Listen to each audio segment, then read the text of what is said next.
গতরাতে সেনাবাহিনীর ভিতরে একটা বিশাল বিদ্রোহ হয়ে গেছে অত্যন্ত গোপনে, এবং সেই বিদ্রোহে ওয়াকারুজ্জামানের জয় হয়েছে। ওয়াকারুজ্জামান একজন লেফটেন্যান্ট জেনারেলকে গ্রেফতার করেছে যে আইএস এর হয়ে কাজ করছিল, এবং শুধু একজন লেফটেন্যান্ট জেনারেল না, কয়েকজন ব্রিগেডিয়ার কথা আমরা শুনতে পাচ্ছি, কয়েকজন ছোট কর্মকর্তা, লেফটেন্যান্ট কর্নেল এবং মেজরের কথা শুনতে পাচ্ছি, বেশ কয়েকজনকে গ্রেফতার করেছে তিনি।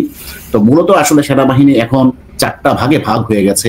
একটা হচ্ছে হিজবুত তাহরির পন্থী অর্থাৎ পাকিস্তানি আইএসআই পন্থী, একটা আওয়ামী লীগ পন্থী, একটা নিউট্রাল, আর একটা বিএনপি পন্থী। এর মধ্যে চারটা গ্রুপ ভাগ হয়ে গেছে। তো সেনা প্রধান জেনারেল যে বার্তাটা বহির্বিশ্ব থেকে পাচ্ছে সেই অনুযায়ী তিনি আইএসকে এখান থেকে বিতাড়িত করার জন্য একটা প্রচেষ্টা চালাচ্ছে শুনছি। সে ধারাবাহিকতায় ওয়াকারকে গ্রেফতারের একটা প্রচেষ্টা নিয়েছিল লেফটেন্যান্ট জেনারেল ফয়জুল এবং এস এম কামরুল, কিন্তু লেফটেন্যান্ট জেনারেল ওয়াকারুজ্জামানের বাহিনীটা শক্তিশালী হওয়ার কারণে এই কয়েকজনকে তারা এই কুটা হয়, এবং সেখানে এই একজন লেফটেন্যান্ট জেনারেলকে বিশেষ করে, যেটা লক্ষণীয়, তাকে গ্রেফতার করেছে। আমরা সেরকম গোয়েন্দা তথ্য পাচ্ছি। শুধু এই কথাটা আমরাও বলছি না, এই কথাগুলো বিভিন্ন ভারতীয় সোশ্যাল মিডিয়াতেও কিন্তু এগুলো বলা বলি বলছে তারা। আমরা একটু দেখি তাদের বক্তব্যটা একটু শুনি, তাহলে আমরা বুঝতে পারবো তারা কি বলে। আসলে দেখি একটু তারা কি বল শুনি। গত রাত্রি 8 তারিখে রাইট ওখানে সেনা বিদ্রোহ হয়েছে, বাংলাদেশের সেনা বিদ্রোহ হয়েছে, আর একটা অনেক বড় অফিসার বাংলাদেশের আর্মি উনি গ্রেফতার হয়েছে, ওয়াকারুজ্জামান ওনাকে গ্রেফতার করেছেন। রাইট, এটাই সব থেকে ওখানে আপনি জানতে পারেন ওখানে একটা জেনারেল, 5টা লেফটেন্যান্ট জেনারেল, 56টা 56 মেজর জেনারেল আছেন। রাইট, ওর মধ্যে একটা বিদ্রোহ হলো।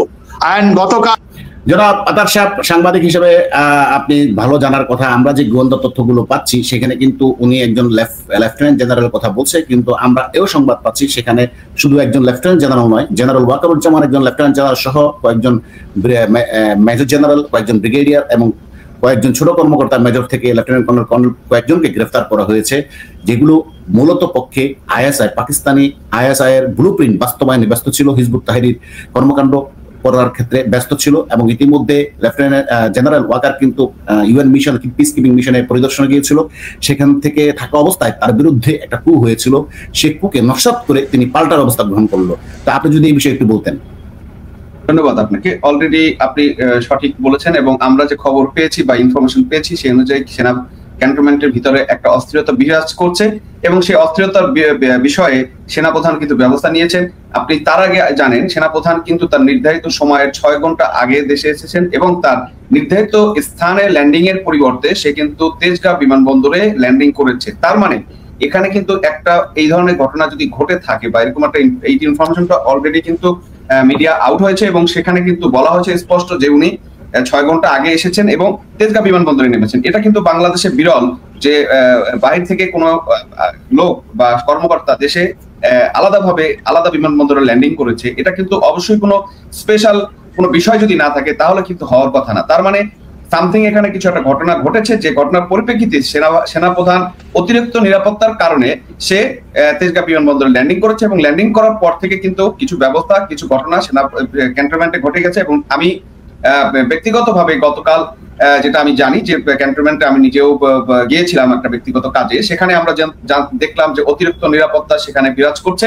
সুতরাং আমরা যেটা মনে হচ্ছে মুভমেন্ট দেখে যে সামথিং কিছু একটা ঘটছে। তো সেই বিষয়টাতে যদি আমরা একটু আলোকপাত করি, তো উনি যথার্থই বলেছেন যে এখানে কিছু একটা ঘটনা ঘটেছে, এবং আমরা শুনেছি অলরেডি একটা লিস্ট আপ হয়েছে যাদেরকে সেনাবাহিনী থেকে বের করা হবে, এবং সেনাবাহিনীর ভিতরে বিভিন্ন গ্রুপ তৈরি হয়েছে। কারণ 2টা গ্রুপ যারা সেনাবাহিনীর স্বার্থটাকে রক্ষা করতে চাচ্ছে, এই যে আপনি গ্রুপ বলেছেন নিউট্রাল গ্রুপ, যারা তারা চাচ্ছে সেনাবাহিনীর অবদানকে বা সেবাদানের সম্মানটাকে অক্ষুণ্ণ রাখতে, এবং অন্যদিকে এই যে হিজবুত তাহরির বা জামাতপন্থী বা পাকিস্তানপন্থী যে গ্রুপটা, তারা ক্ষমতাটাকে নিজের হাতে কুক্ষিগত করে নেওয়ার চেষ্টা করছে। কারণ রাষ্ট্রীয়ভাবে আপনারা দেখেছেন 5ই আগস্টের আন্দোলনের মাধ্যমে জামাত শিবিরের বাংলাদেশের রাজনীতিতে নেতৃত্বের একটা জায়গাতে এসেছে, এবং সেটা সেনাবাহিনীর ভিতরে যে এই যে পাকিস্তানপন্থী বা জঙ্গিপন্থী যে গ্রুপটা আছে সে তাদের শক্তির পরিপ্রেক্ষিতে এই ধরনের ঘটনাটা ঘটেছে। তো আমি যতটুকু জানি যে এই মুহূর্তে বাংলাদেশ সেনাবাহিনীর ভিতরে যে অস্থিরতা বিরাজ করছে, এবং অলরেডি সেখানে ওয়াকার তার প্রাথমিক জয় পেয়েছে, এবং আশা করি ওয়াকার এই দেশকে শান্ত করার জন্য এবং এই দেশকে রিস্টোর করার জন্য ওয়াকার তার যথাযথ পদক্ষেপ নেবে। এবং এই জঙ্গিদের উৎখাতের ব্যাপারে অলরেডি আপনি জেনারেল সিভিল প্রশাসনে দেখেছেন এই যে সমন্বয়ক নামক জঙ্গি বা ডাকাতের বিরুদ্ধে বেশ কিছু ব্যবস্থা শুরু হয়েছে। সুতরাং আমি আশা করি যে দেশ একটা ভালো দিকে যাবে এবং এই জঙ্গিদের বিরুদ্ধে একটা ভালো ব্যবস্থা আসবে খুব শীঘ্রই। হ্যাঁ, একটা বিষয় সেটা হলো সাধারণত ওয়াকার সবাই সেনাবাহিনীর সবাই জানতো, ইন্টেলিজেন্স ডিপার্টমেন্ট ডিজিএফআই সহ জানতো ওয়াকার ঢাকা এয়ারপোর্টে শাহজালাল আন্তর্জাতিক বিমানবন্দরে অবতরণ করবে, সবার কাছে এই মেসেজটাই ছিল। কিন্তু হুট করে ডিসিশন পরিবর্তন করে ওয়াকার কিন্তু তেজগাঁ বিমানবন্দরে ল্যান্ডিং করেছে, যেটা বিরল। অর্থাৎ তার বিরুদ্ধে যে ষড়যন্ত্র হয়েছে, আমরা যে বলে আসছিলাম ওয়াকারের বিরুদ্ধে পাকিস্তানি প্রেতাত্মা চোররা যে এখানে ওয়াকারের বিরুদ্ধে ষড়যন্ত্র করছে, তারই কিন্তু এটা ইঙ্গিত বহন করে। আরেকটা বিষয় কিন্তু আমি আরেকটু বলি, সেটা হলো ইতিমধ্যে সেনাবাহিনী যে নিউট্রাল গ্রুপটা আছে তারা কিন্তু বাছ বিচার না করে ইতিমধ্যে ডাকাত, চোর, ধর্ষক এদেরকে কিন্তু গ্রেফতার করা শুরু করেছে, যেটা ফাইজুররা চাইনি। ফাইজুররাই মূলত এগুলো করাচ্ছে, অর্থাৎ ডিজিএফআই এগুলো করাচ্ছে, দেশের অভ্যন্তরে আইন শৃঙ্খলা পরিস্থিতির অবনতি ঘটাচ্ছে ডিজিএফআই। সেইগুলোর বিরুদ্ধে এখন সেনাবাহিনীর সাধারণ নিউট্রাল গ্রুপটা আছে সারা রুখে দাঁড়িয়ে আছে। আমরা এই ওনার বক্তব্য আরেকটু শুনি, মনে হয় তাহলে একটু ভালো হতে পারে। একজন লেফটেন্যান্ট জেনারেলকে গ্রেফতার করা হলো, উনি পাকিস্তান আইএসএর সঙ্গে যুক্ত ছিলেন। আমি আপনাকে একটু খোলাখুলি বলি, 3 তারিখে general Wakuruzzaman central Asian Republic Africa কান্ট্রিতে গিয়েছিলেন।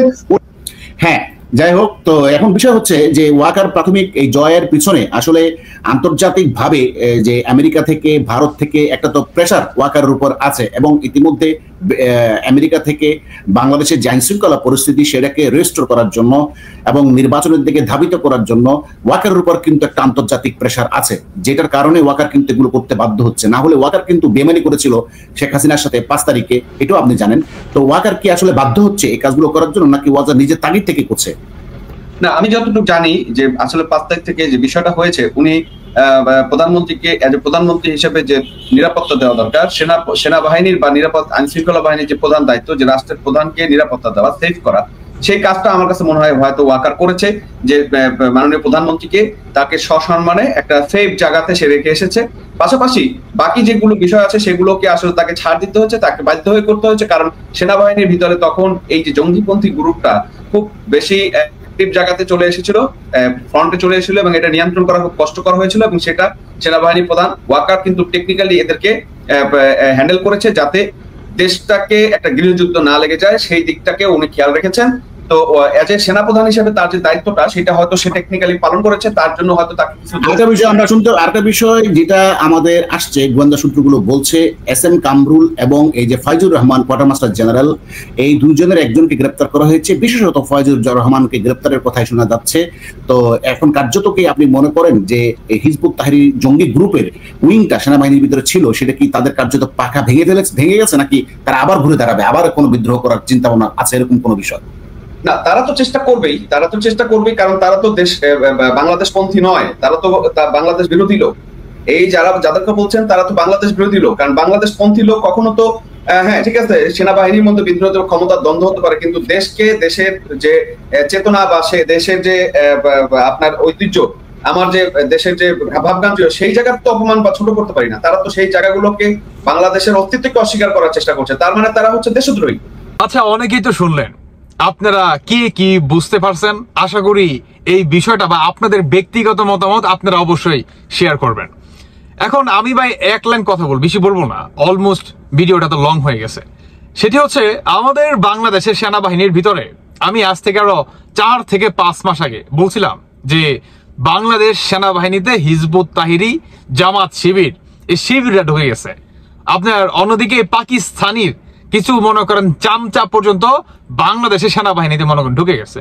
এটার যদি প্রুফনেস আপনারা দেখতে চান, তাহলে বর্তমান আমাদের বাংলাদেশের যে পরিস্থিতি, একটা আবার যদি এই দিকে তাকান, মানে বাংলাদেশের স্বাধীনতা বিরোধী কিংবা পাকিস্তানি বক্তরা চারোদিকে মনে করেন ছড়াই ছিটায় আছে, এতে কি আইডিয়া করা যায়। যাই হোক, আমাদের বাংলাদেশটা যদি রক্ষা করতে হয়, এই মুহূর্তে যেই বিষয়টা দরকার বা যেই জিনিসটা দরকার, সেটা হচ্ছে সেনা প্রধান মিস্টার ওয়াকারকে শক্ত একটা অবস্থানে আসা। কিঞ্চিত পরিমাণ তাকে কোনো বিষয়ে ঢিল কিংবা স্যাক্রিফাইস করতে দেওয়া যাবে না, দেশের স্বার্থে, স্বাধীনতার স্বার্থে, বাংলাদেশের সার্বভৌমত্বের স্বার্থে।